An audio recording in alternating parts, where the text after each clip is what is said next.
Senhor Deus, obrigado por tua fidelidade e por nunca me abandonar. Hoje eu coloco minha vida diante de ti e peço que o Senhor abençoe os meus caminhos.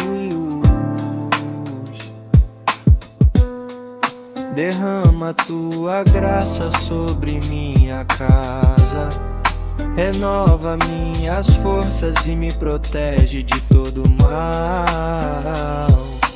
Que tua paz me envolva e tua mão me conduz em cada passo. Amém. Que tua paz me envolva e tua mão me conduz em cada passo. Amém. Amém. Amém.